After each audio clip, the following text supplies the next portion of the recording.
प्यारे बच्चों, नमस्कार। स्वागत है आपका आपके ही अपने YouTube चैनल संस्कृतानुराग पर। बच्चों, आज मैं NCERT द्वारा संचालित 9वीं कक्षा की संस्कृत की पाठ्य पुस्तक शेमुषी प्रथमो भाग के पंचमः पाठ सूक्ति मौक्तिकम के प्रश्नोत्तर कार्य को लिखित रूप में प्रस्तुत करने जा रहा हूँ। यह प्रश्नोत्तर CBSE एवं विभिन्न राज्य स्तरीय बोर्ड परीक्षाओं के लिए उपयोगी है। अतः यदि आप इन प्रश्नोत्तरों को अच्छी तरह से समझ लेते हैं तो आपको आपकी आगामी परीक्षाओं में काफ़ी सुविधा होगी। तो लीजिए, प्रस्तुत है 9वीं कक्षा के पंचमः पाठ सूक्ति मौक्तिकम के प्रश्नोत्तर कार्य। पहला प्रश्न, एक पदेन उत्तरम लिखत। एक पद में उत्तर लिखें। इसका पहला प्रश्न, वित्ततः क्षीणः कीदृशः भवति। बच्चों, वित्त का अर्थ होता है धन। प्रश्न का अर्थ है कि धन का नष्ट होना कैसा होता है। तो इसका उत्तर होगा अक्षीण। कहा गया है कि धन यदि नष्ट हुआ तो कुछ भी नष्ट नहीं हुआ, लेकिन यदि आचरण नष्ट हो गया तो सब कुछ नष्ट हो गया। तो यहाँ कह रहा है वित्ततः क्षीणः कीदृशः भवति। उत्तर होगा अक्षीण। अगला प्रश्न, कस्य प्रतिकूलानि कार्याणि परेषां न समाचरेत्। किसके प्रतिकूल कार्य दूसरों के साथ नहीं करना चाहिए। इसका उत्तर होगा आत्मनः। अर्थात अपने प्रतिकूल जैसा आचरण आपको अपने ऊपर अच्छा नहीं लगे या अपने प्रतिकूल आचरण दूसरे के साथ नहीं करना चाहिए। तीसरा प्रश्न, कुत्र दरिद्रता न भवेत्। कहाँ दरिद्रता नहीं होनी चाहिए। इसका उत्तर होगा वचने। वचन में दरिद्रता नहीं होनी चाहिए। अगला प्रश्न है, वृक्षाः स्वयं कानि न खादन्ति। वृक्ष स्वयं या खुद क्या नहीं खाते हैं। उत्तर होगा फलानि। और इसका अंतिम प्रश्न एक पदेन का पूरा लघ्वी भवति। कौन पहले छोटी होती है। तो सज्जनानाम मैत्री। सज्जनों की मित्रता पहले छोटी होती है या कम होती है और फिर धीरे धीरे प्रगाढ़ता को प्राप्त करती है। तो प्रश्न है कि का पूरा लघ्वी भवति। उत्तर होगा सज्जनानाम मैत्री। अगला प्रश्न है, अधोलिखितानां प्रश्नानां उत्तराणि संस्कृत भाषया लिखत।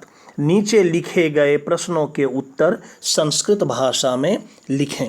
आपको पूरे वाक्य में उत्तर लिखना है।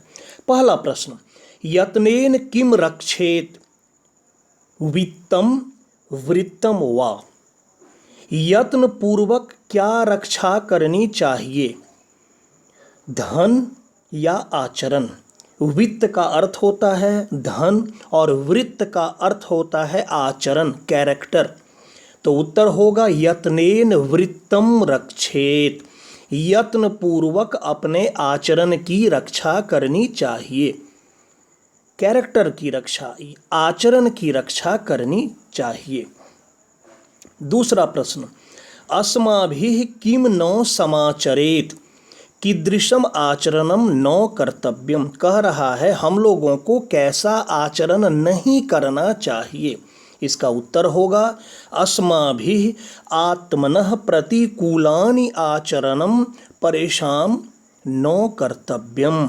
हम लोगों को अपने प्रतिकूल आचरण दूसरे के साथ नहीं करना चाहिए। तीसरा प्रश्न, जन्तवः केन तुष्यन्ति। जंतु या सभी प्राणी किससे संतुष्ट होते हैं या खुश होते हैं। इसका उत्तर होगा जंतवः प्रिय वाक्य प्रदानेन तुष्यन्ति। सभी प्राणी प्रिय वचन बोलने से संतुष्ट होते हैं। अगला प्रश्न, सज्जनानां मैत्री कीदृशी भवति, सज्जनों की मित्रता कैसी होती है? तो उत्तर होगा सज्जनानां मैत्री पुरा लघ्वी पश्चात वृद्धि मति च भवति।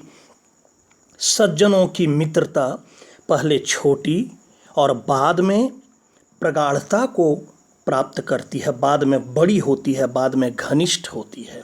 पहले कम और बाद में घनिष्ठ मित्रता होती है। अगला प्रश्न, सरोवरानाम हानि कदा भवति, कि सरोवरों की हानि कब होती है? तालाब की हानि कब होती है, तालाब का नुकसान कब होता है? तो उत्तर होगा यदा मरालेः सह सरोवरस्य विप्रयोगः भवति तदा सरोवरानाम हानिः भवति। जब हंसों के साथ सरोवर का वियोग होता है, अलगाव होता है, तब सरोवर की हानि होती है। अगला प्रश्न 3 नंबर, कौस्तंभे विशेषणानि खौस्तंभे च विशेष्यानि दत्तानि तानि यथोचितम योजयत। कौस्तंभ में विशेषण है और खौस्तंभ में विशेष्य पद है, तो उसको आपको जोड़ना है। देखिए, शब्द है आस्वाद्य तोया, इधर है खलानाम मैत्री, फिर है गुणयुक्त, फिर है सज्जनानाम मैत्री, आगे है दिनस्य पूर्वार्ध भिन्ना, इधर है नद्यः, और फिर है दिनस्य परार्ध भिन्ना और दरिद्र। अब आपको सही मेल इसका करके दिखाते हैं। तो आस्वाद्य तोया इसका हो जाएगा नद्य, उसके बाद गुणयुक्त तो दरिद्र, दिनस्य पूर्वार्ध भिन्ना खलानाम मैत्री, दिन के पूर्वार्ध की तरह दुष्ट लोगों की मित्रता होती है, और दिनस्य परार्ध भिन्ना, दिन के अपराह्न की तरह सज्जनानाम मैत्री, सज्जनों की मित्रता होती है। तो दाहिनी ओर लाल रंग से मैं उत्तर को दर्शाने का काम किया हूँ। देखिए चौथा प्रश्न, अधोलिखितयोः श्लोकद्वयोः आशयं हिंदी भाषया आंग्ल भाषया वा लिखत। नीचे लिखे गए दोनों श्लोक का आशय हिंदी भाषा में या अंग्रेजी भाषा में लिखें। पहला श्लोक है, आरंभ गुर्वी क्षयिनी क्रमेण लघ्वी पुरा वृद्धि मति च पश्चात दिनस्य पूर्वार्ध परार्ध भिन्ना छायेव मैत्री खल सज्जनानाम। इसका हिंदी आशय, दुष्टों की मित्रता दिन के पूर्वार्ध की तरह, पूर्वार्ध अर्थात पूर्वाहन की तरह, अर्थात पहले अधिक और धीरे धीरे कम होते जाती है, जबकि सज्जनों की मित्रता दिन के परार्ध अर्थात अपराह्न की तरह, अर्थात पहले कम और धीरे धीरे घनिष्ठ होती है। दुष्टों की मित्रता दिन के पूर्वार्ध की तरह पहले ही बहुत अधिक और धीरे धीरे कम होते होते समाप्त हो जाती है, नष्ट हो जाती है, जबकि सज्जनों की मित्रता दिन के परार्ध की तरह पहले कम होती है और फिर धीरे धीरे घनिष्ठता को प्राप्त करती है, प्रगाढ़ता को प्राप्त करती है। अगला श्लोक, प्रियवाक्य प्रदानेन सर्वे तुष्यन्ति जन्तवः तस्मात् तदेव वक्तव्यम वचने का दरिद्रता। देखिए हिंदी आशय, प्रिय वचन या मधुर वचन बोलने से सभी प्राणी संतुष्ट हो जाते हैं या प्रसन्न हो जाते हैं, अतः हमें प्रिय वचन ही बोलना चाहिए। प्रिय वचन बोलने में हमें दरिद्रता नहीं करनी चाहिए, हमें कंजूसी नहीं करनी चाहिए। इस श्लोक में कहा जा रहा है कि जब प्रिय वचन बोलने से सभी प्राणी प्रसन्न हो जाते हैं, संतुष्ट हो जाते हैं, तो हमें प्रिय वचन ही बोलना चाहिए सबों के साथ, और प्रिय वचन बोलने में हमें कंजूसी नहीं करनी चाहिए, हमें दरिद्रता नहीं करनी चाहिए। अगला प्रश्न, अधोलिखित पदेभ्यः भिन्न प्रकृतिकम पदम चित्वा लिखत। नीचे कुछ पद लिखे हुए हैं, उसमें से जो भिन्न है, जो ऑड वर्ड है, उसको आपको चुनकर लिखना है। वक्तव्यम, कर्तव्यम, सर्वस्वम, हंतव्यम। देखिए, वक्तव्यम, कर्तव्यम और हंतव्यम में तव्यत प्रत्यय लगा है और सर्वस्वम इन सबों से अलग है, इसलिए हो जाएगा सर्वस्वम। उसके बाद ख नंबर, यत्नेन वचने प्रियवाक्य प्रदानेन मरालेन। तो यत्नेन, प्रियवाक्य प्रदानेन और मरालेन, इन तीनों में तृतीया विभक्ति लगी है, जबकि वचने में सप्तमी विभक्ति लगी है, इसलिए होगा वचने। उसके बाद श्रूयताम, अवधार्यताम, क्षम्यताम और धनवताम।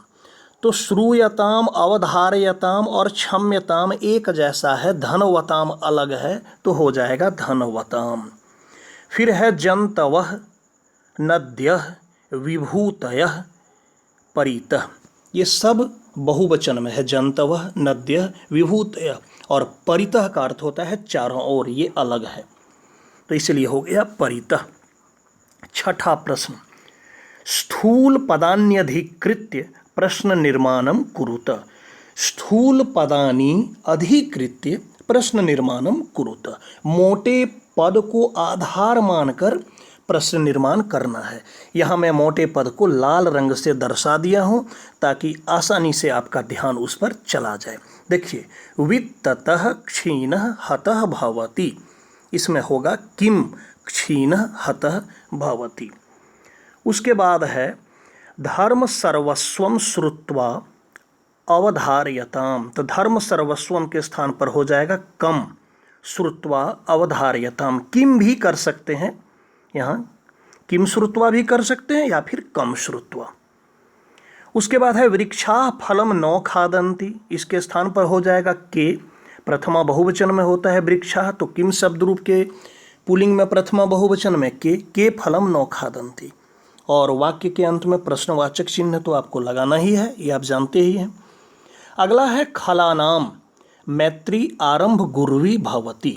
खलानाम षष्ठी बहुवचन है, तो किम शब्द रूप षष्ठी बहुवचन, केशाम मैत्री आरंभ गुर्वी भवति। खलानाम के स्थान पर हो गया केशाम। सातवां प्रश्न कह रहा है अधोलिखितानि पदानि लोट लकारे परिवर्तयत। नीचे लिखे गए पद को लोट लकार में परिवर्तन करना है। लोट लकार आज्ञार्थक होता है। देखिए, एक उदाहरण दिया है, यथा सह पाठम पठति, तो इसका किया हुआ है सह पाठम पठतु। अब देखिए, नद्यः आस्वाद्य तोयाः सन्ति, इसका हो जाएगा नद्यः आस्वाद्य तोयाः सन्तु।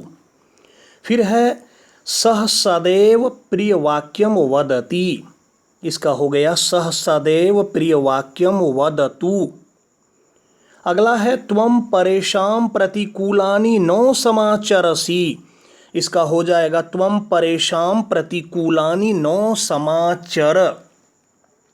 फिर है ते वृत्तम यत्नेन संरक्षन्ति, इसका होगा ते वृत्तम यत्नेन संरक्षन्तु। और अंत में है अहम परोपकाराय कार्यम करोमि, इसका हो जाएगा अहम परोपकाराय कार्यम करवानि। तो बच्चों, ये था आज के पाठ का प्रश्नोत्तर कार्य। लिखित रूप में मैंने प्रस्तुत करने का प्रयास किया ताकि आपको लिखने में किसी भी प्रकार की कोई गलती नहीं हो। तो प्यारे छात्रों, अगर आपको आज का मेरा वीडियो पसंद आया हो तो कृपया इसे आप लाइक, कमेंट एवं शेयर करके मुझे प्रोत्साहित करने का कार्य करें, ताकि आगे आपके लिए मैं और भी बेहतर एवं उपयोगी वीडियो बनाने का कार्य करता रहूं। साथ ही मेरे इस चैनल संस्कृत अनुराग को यदि आप अब तक सब्सक्राइब नहीं किए हैं तो इसे आप अवश्य सब्सक्राइब कर लें एवं नोटिफिकेशन को भी ऑन कर लें, ताकि मेरे द्वारा इस चैनल पर अपलोड किए गए प्रत्येक वीडियो की सूचना सर्वप्रथम आपको प्राप्त हो सके। तो आज के लिए इतना ही। सबों को मेरी ओर से बहुत बहुत धन्यवाद।